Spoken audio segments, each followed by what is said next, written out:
Hello friends, good morning to all of you and welcome to study with Gyan Prakash. आप सभी का दिन मंगलमय हो, इसी शुभकामना के साथ शुरू करते हैं 2 फरवरी के करंट अफेयर। और फ्रेंड्स, आप सभी लोग जानते हैं कि 1 फरवरी को भारत का यूनियन बजट पेश किया गया।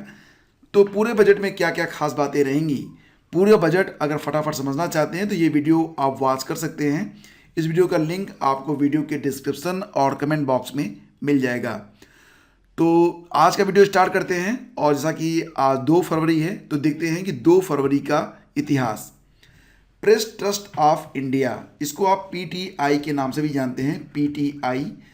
तो पीटीआई की स्थापना 2 फरवरी साल 1949 में की गई थी। अखिल भारतीय खादी और ग्रामोद्योग बोर्ड का गठन हुआ था 2 फरवरी 1953 में। और अमेरिकी राष्ट्रपति जॉर्ज बुश और रूस के राष्ट्रपति बोरिस एल्सिन द्वारा 1992 में शीत युद्ध की समाप्ति की घोषणा की गई थी। महात्मा गांधी नरेगा अधिनियम 2 फरवरी साल 2006 से 200 जिलों में अधिसूचित किया गया था। तो यह एक बहुत ही महत्वपूर्ण डेट है, याद रखिएगा। और देखिए फ्रेंड्स, अंतर्राष्ट्रीय पैनल आईपीसीसी ने 2007 में ग्लोबल वार्मिंग पर 2 फरवरी के दिन ही रिपोर्ट पेश की थी।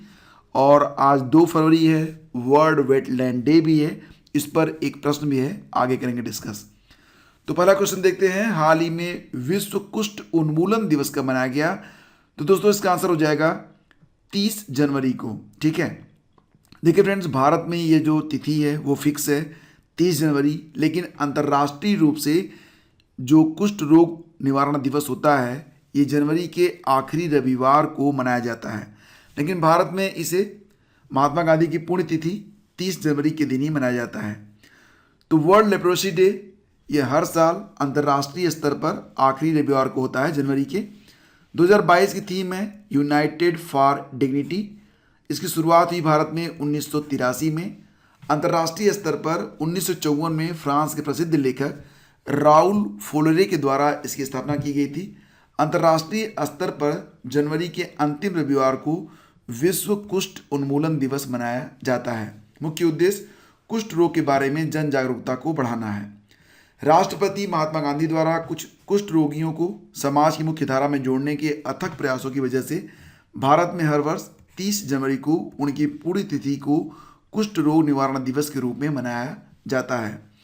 कुष्ठ रोग का कारण होता है एक बैक्टीरिया, इसका नाम है माइकोबैक्टीरियम लेप्रोमैटोसिस, और इसी रोग को हैनसन रोग भी कहा जाता है।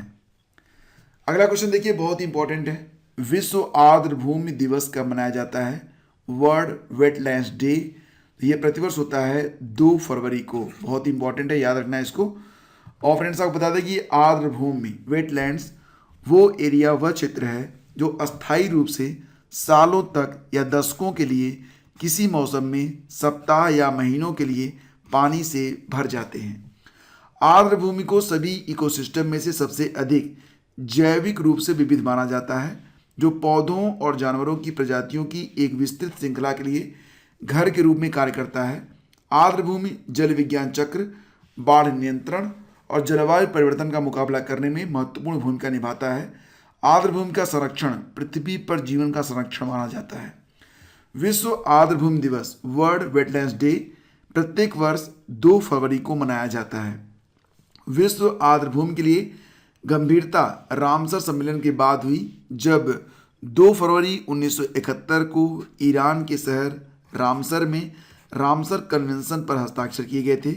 1997 में पहली बार 2 फरवरी को विश्व आर्द्र भूमि दिवस मनाया गया था। तब से इसे हर साल मनाया जाता है। और फ्रेंड्स, बात करें तो वर्ल्ड वेटलैंड्स डे 2021 की थीम रही वेटलैंड्स एंड वाटर, जबकि इस साल 2022 की थीम क्या है? Wetlands action for people and nature. ठीक है, याद रखिएगा इसको। भारत में कुल कितनी रामसर साइट्स हैं? तो 47 रामसर साइट हैं, ये भी याद रखना आप। इन साइटों की इकोलॉजी को कन्वेंशन के तहत संरक्षित किया जाना है। भारत ने वर्ष 2021 में रामसर साइट में 4 नई साइट जोड़ी हैं। गुजरात का थोल तालाब और बाधवाना वेटलैंड, हरियाणा का सुल्तानपुर नेशनल पार्क और Bhindawas wild life sanctuary. Ramsar site में सबसे बड़ा जो वेटलैंड है भारत में वो है सुंदरबन, पश्चिम बंगाल, 4230 वर्ग किलोमीटर।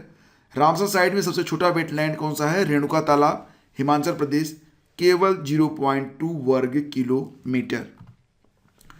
राष्ट्रीय महिला आयोग NCW फाउंडेशन डे अभी हाल ही में मनाया गया था। तो राष्ट्रीय महिला आयोग ने 31 जनवरी 2022 को अपना कौन सा स्थापना दिवस मनाया है? नेशनल कमीशन फॉर वुमेन ने अभी हाल ही में 31 जनवरी को अपना कौन सा स्थापना दिवस मनाया है फ्रेंड्स? तो इसका उत्तर हो जाएगा ऑप्शन डी, यानी कि 30वां। ठीक है।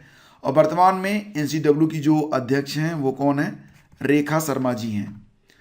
तो प्रधानमंत्री मोदी ने राष्ट्रीय महिला आयोग के 30वें स्थापना दिवस के मौके पर एक कार्यक्रम को वर्चुअली संबोधित किया।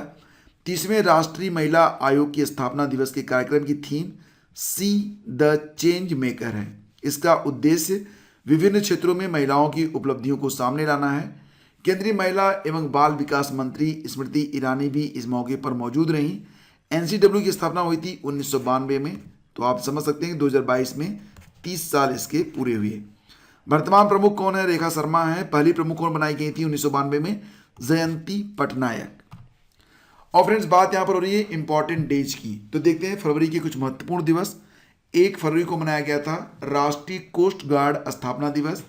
2 फरवरी को विश्व आर्द्रभूमि दिवस। 4 फरवरी को मनाया जाएगा विश्व कैंसर दिवस। 6 फरवरी को महिला जननांग विकृति के लिए शून्य सहनशीलता का अंतर्राष्ट्रीय दिवस। 6 फरवरी से 12 फरवरी तक होगा अंतर्राष्ट्रीय विकास सप्ताह। 8 फरवरी सुरक्षित इंटरनेट दिवस। और फरवरी के दूसरे सप्ताह का दूसरा दिन होता है ये, तो इस साल ये 8 फरवरी को पड़ेगा। 10 फरवरी राष्ट्रीय कृमि मुक्ति दिवस। 11 फरवरी विज्ञान में महिलाओं और लड़कियों का अंतर्राष्ट्रीय दिवस, वेरी इंपॉर्टेंट। और ये दिवस भी इंपॉर्टेंट है ये वाला, ठीक है। 12 फरवरी को होगा राष्ट्रीय उत्पादकता दिवस। और 13 फरवरी को क्या? और फ्रेंड्स 13 फरवरी को होता है विश्व रेडियो दिवस। 14 फरवरी को क्या होता है आप लोग जानते हैं। आगे बढ़ते हैं। हाल ही में कौन सी IPL टीम देश की पहली स्पोर्ट्स यूनिकॉर्न बन गई है? ये है चेन्नई सुपर किंग। जो पिछला IPL हुआ था दुबई में, उसको किसने जीता था? चेन्नई सुपर किंग नहीं जीता था। किसको हराया था? KKR को हराया था। कोलकाता नाइट राइडर्स, यही नाम है ना। तो फ्रेंड्स बात करेंगे तो आपको यहाँ पर बता दें कि CSK देश का पहला स्पोर्ट्स यूनिकॉर्न बन गया है, जिसकी मार्केट में हिस्सेदारी है 7600 करोड़ रुपए। ग्रे मार्केट, अब ग्रे मार्केट क्या होता है आगे बताता हूँ।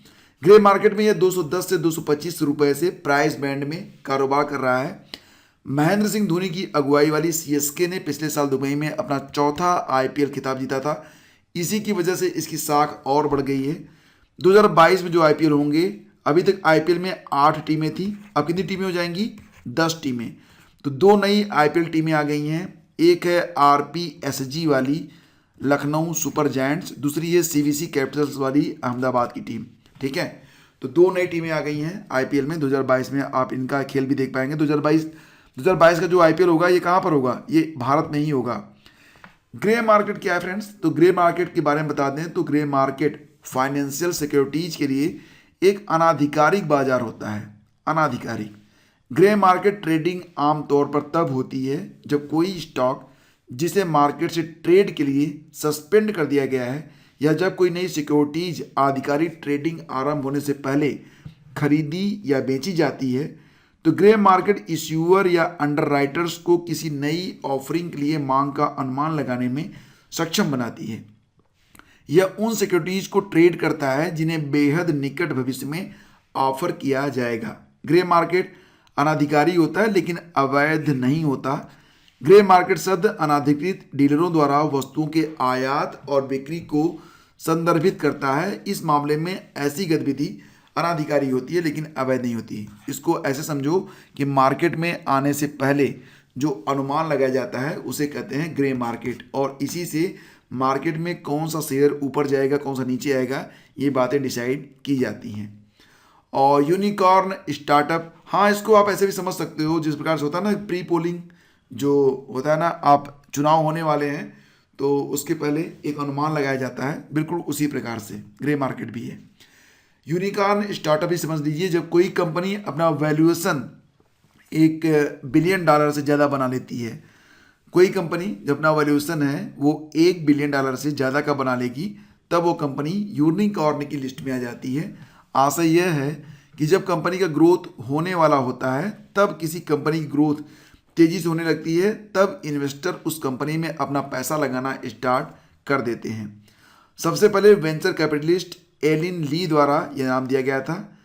यदि हम लोग मौजूदा वक्त की बात करें तो आज की तारीख में भारत विश्व के टॉप 3 देशों में शुमार किया जा रहा है, जिसमें पहले नंबर पर अमेरिका है, दूसरे नंबर पर रिपब्लिक ऑफ चीन और तीसरे नंबर पर खुद भारत है यूनिकॉर्न स्टार्टअप कंपनियों के मामले में। किस देश ने वांगसोंग 12 मिसाइल का सफल परीक्षण किया है? तो फ्रेंड्स इसका आंसर हो जाएगा option D, Kim Jong Un वाला उत्तर कोरिया। ठीक है, तो ऑप्शन डी इसका करेक्ट है। देखिए फ्रेंड्स, उत्तर कोरिया ने रविवार को अपना वांगसोंग 12 नामक मिसाइल जो है इसका सफल परीक्षण किया है। ये काफ़ी खतरनाक मिसाइल मानी जा रही है। उत्तर कोरिया ने जनवरी में यह 7वां मिसाइल टेस्ट किया। उत्तर कोरिया की राजधानी है प्योंगयांग, तानाशाह किम जोंग उन है, और उत्तर कोरिया और दक्षिण कोरिया को जो रेखा डिवाइड करती है वो है 38 डिग्री समांतर रेखा। हाल ही में किसने भारत का पहला बुद्धिमान संदेश वाहक पॉप्स को लॉन्च किया है? POPS इसे लॉन्च किया गया है पेटीएम मनी के द्वारा। सही जवाब ऑप्शन ए है। तो पेटीएम मनी ने शेयर बाजार में इन्वेस्टमेंट को आसान बनाने के लिए POPS सेवा लॉन्च की है। हाल ही में सेबी ने शेयर मार्केट के लिए एक ऐप लॉन्च किया था। ऐप का नाम था सारथी। पेटीएम मनी आर्टिफिशियल इंटेलिजेंस यानी कि AI का उपयोग करके उत्पन्न संकेतों के आधार पर स्टॉक अनुशंसाओं की पेशकश करने के लिए इन्वेस्टर्स AI के साथ साझेदारी कर रहा है। अब पेटीएम मनी ऐप पर पॉप्स के साथ ये निवेशक नियमित रूप से अपनी पोर्टफोलियो की निगरानी कर सकते हैं। उनके लिए अलर्ट के साथ भारत की गतिविधियों से सीख भी सकते हैं। पेटीएम मनी के CEO कौन है? वरुण श्रीधर। पेटीएम मनी का मुख्यालय बेंगलुरु में है, जो कि पेटीएम का मुख्यालय कहाँ पर है? ये आपको मिलेगा नोएडा में, उत्तर प्रदेश में। और पेटीएम मनी की स्थापना कब हुई? 20 सितंबर 2017 में। हाल ही में फियरलेस गवर्नेंस नामक पुस्तक किसने लिखी है? इस किताब को लिखा गया है किसके द्वारा? ऑप्शन सी सही है, डॉक्टर किरण बेदी के द्वारा। तो fearless governance doctor Kiran Bedi की रचना है, और किरण बेदी पुडुचेरी की पहले राज्यपाल रही थी। उन्होंने इस्तीफा दे दिया था। वर्तमान में पुडुचेरी की जो कार्यवाहक राज्यपाल कहिए ये हैं तमिलिसाई सौंदरराजन, जो कि तेलंगाना की वास्तविक गवर्नर हैं। ठीक है, और ये गवर्न कर रही हैं पुडुचेरी को भी। तो किताब आ रही है फेयरलेस गवर्नेंस, जो कि डॉक्टर किरण बेदी की किताब है। हाल ही में पद्मश्री से सम्मानित बाबा इकबाल सिंह का निधन हो गया। तो बाबा इकबाल सिंह क्या थे? वो एक सामाजिक कार्यकर्ता थे। ऑप्शन ए करेक्ट है। प्रधानमंत्री नरेंद्र मोदी ने सामाजिक कार्यकर्ता और पद्मश्री से सम्मानित बाबा इकबाल सिंह के निधन पर शोक जताया और कहा कि युवाओं को शिक्षित करने की दिशा में किए गए प्रयासों के लिए बाबा इकबाल याद किए जाएंगे। हाल ही में अनेकों सामाजिक कार्यों के लिए बाबा इकबाल सिंह का नाम पद्म पुरस्कार की लिस्ट में शामिल हुआ था, और 2 दिनों के बाद उनका निधन हो गया। हाल ही में चेस्ली क्रिस्ट का निधन हो गया। चेस्ली क्रिस्ट, उन्होंने किस वर्ष मिस USA का खिताब जीता था? अभी हाल ही में उन्होंने 2019 में मिस USA का खिताब जीता, और अब वो हमारे बीच नहीं है। एक 60 मंजिला इमारत से गिरकर उनकी डेथ हो गई है। मिस USA 2019 रही चेस्ली क्रिस्ट का रविवार को निधन हो गया। 30 साल की चेस्ली क्रिस्ट की न्यूयॉर्क सिटी की एक 60 मंजिला बिल्डिंग से गिरकर मौत हो गई। मिस यूनिवर्स 2021 का खिताब अपने नाम करने वाली हरनाज संधू ने भी चेस्ली के निधन पर एक भावुक नोट लिखा है। उन्होंने सोशल मीडिया पर पोस्ट शेयर कर चेस्ली को श्रद्धांजलि देते हुए इसे दिल तोड़ने वाली खबर बताया। 1991 में मिशिगन के जैक्सन शहर में जन्मी चेस्ली क्रिस्ट साउथ कैरोलिना में पली बढ़ी थी। उन्होंने साउथ कैरोलिना यूनिवर्सिटी से अपनी पढ़ाई पूरी करने के बाद 2017 में Wake Forest University School of Law में ग्रेजुएशन किया था।